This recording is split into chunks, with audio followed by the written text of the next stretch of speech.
मी एवढ्यासाठी उभं राहिलो की तुम्ही सकाळपासून या उन्हात आणत फिरता।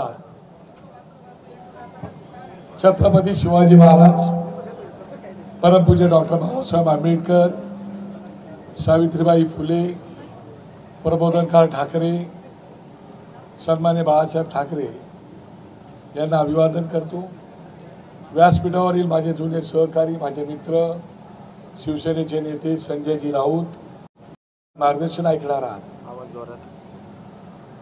सोबतच माझे सहकारी अविनाश अभ्यंकर, संदीप देशपांडे, माझे जुने सहकारी वसंत गीते, जुने सहकारी गायकवाड, अंकुश, सगळेच सलीम मामा, हे सगळेच माझे, कारण मी पूर्वी शिवसैनिक आणि आताचा महाराष्ट्र सैनिक।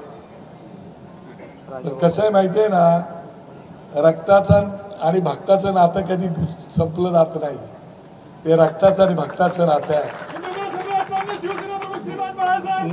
नदीचं मूळ आणि ऋषीचं कुळ कधी विसरलं जात नाही। अरे ये तो शिव आंधी है, ये तो शिव आंधी है, तूफान आना बाकी है।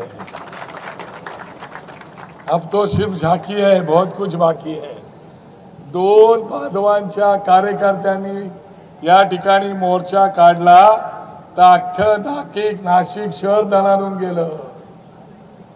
ठाकरे ब्रँड स्वप्नारांना हाय, त्यांना मी सांगू इच्छितो, ज्यांच्या जीवावर तुम्ही या मुंबईमध्ये आणि महाराष्ट्रामध्ये मोठे झालात, त्यांना तुमच्या किती पिढ्या खाली उतरल्या तरी संपू शकत नाहीत। कारण शंकराचे हे दोन बंदूक, हे शंकराचे दोन डोळे आहेत आणि आज समोर बसलेला हा शंकराचा तिसरा डोळा आहे। आणि त्याच्यामुळे तुम्हाला संपवायला खूप वेळ जाईल। आणि म्हणून इथं सुरुवात आहे। आता फक्त नेते मंडळी आणि कार्यकर्ते झालेत। सन्मान्य राज ठाकरे आणि उद्धव ठाकरे साहेब जर एकत्र उतरले तर तुमचं काय होईल त्याचा विचार तुम्हीच करा। इकडून तिकडून माणसं जमवतायत, ह्या पक्षातून घे, त्या पक्षातून घे, त्या पक्षातून घे, पण आम्ही म्हणतोय साळी माळी तेली कोळी महार चांभार माग मराठा ब्राह्मण सगळे आमचे मराठी आहेत। आपण मराठी म्हणून एकत्र येऊया आणि मराठी म्हणून ही जी ताकद आहे त्याचा सर्वनाश करायला पाहिजे। पण त्यासाठी एकत्र यायला पाहिजे। काय मिळालं तुम्हाला? ज्या नाशिकला दत्तक घेतलं होतं त्या नाशिकला काय मिळालं?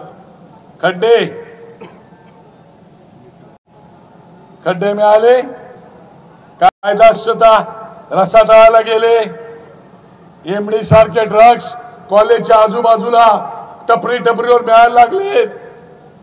दिलंय काय ते सांगा। या ठिकाणी आदिवासीची ती मुलं मोर्चाला कित्येक दिवस बसलेत। अरे दिलं काय ते सांगा। केंद्रात तुमचं सरकार, गल्लीत तुमचं सरकार, आणि म्हणून या नाशिककरांनी तुमच्यावरती विश्वास टाकला की काहीतरी आमचं होईल। पण उत्तम प्रकारचे असणारे प्रकल्प बंद केलेत आणि लोकांच्या तोंडाला पानं पुसायचं काम तुम्ही केलेलं आहात। आणि म्हणून माझं म्हणणं आहे की तुम्ही आता जागे व्हा। यांच्या खोटारडेपणाचा कळस आलेला आहे। मला असं वाटते की तुम्ही आता एकजूट जी झालेली आहे, एकजूट सोडू नका। एकत्रितपणे लढा देणं गरजेचं आहे। दोघे भाऊ तर लढतातच आहेत, पण आपण समाज म्हणून आज केवळ मनसे आणि शिवसेना गटाची लोक एकत्र नाहीत, संपूर्ण नाशिक शहरातील जनता सुद्धा आपल्या समोर दिसते। आणि म्हणूनच मी राज्याच्या मुख्यमंत्र्यांना विनंती करतोय, एबीपी माझाची एक टायटल आहे ना, उघडे डोळा बघा नीट, उघडे डोळे बघा नीट। मला असं वाटतं या ठिकाणी असणारा जो मीडिया आहे, या मीडियाने सुद्धा यांची जी काही चाललेल्या गोष्टी आहेत त्या उघड आणण्याची आवश्यकता आहे। आणि ट्रॅप सारखी प्रकरणे राज्यामध्ये घडतायत, त्या नाशिक शहरात घडतायत। अहो तुम्हाला लाज नाही? आमच्या नाशिकच्या लोकांच्या मानाशर्मेने गेला, त्याचं काय करणार? त्याचं काय करणार ते सांगा। नाशिकच्या लोकांच्या जीवाला काय वेदना झाल्या असतील, ज्या श्रीरामप्रभूंच्या पदस्पर्शाने पावन झालेली ही भूमी आहे, एक वर्षी एक पत्नी बोलणारा असणारा आमचा राम प्रभू, त्यांच्या या नाशिक मध्ये हनी ट्रॅप होतो आणि त्या प्रकरणाला तुम्ही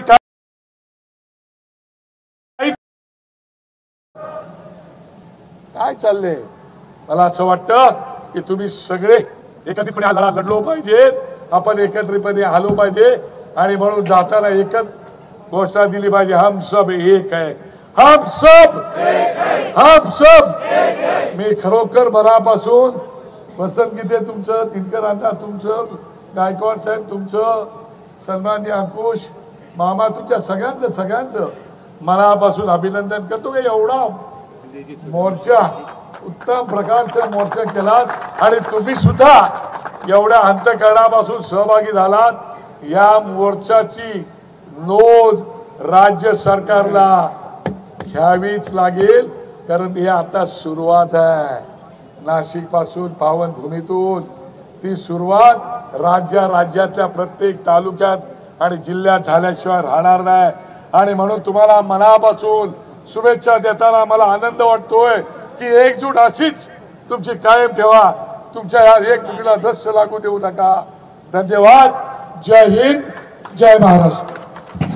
याच्यानंतर मोदी, शाह, फडणवीस आणि या भाजपच्या नतभ्रष्ट सरकारला झोप येऊ देणारे आमचे देशाचे नव्हे राज्याचे नेते आदरणीय संजयजी राऊत साहेब यांना विनंती करतो की आपण आपले विचार मांडावे।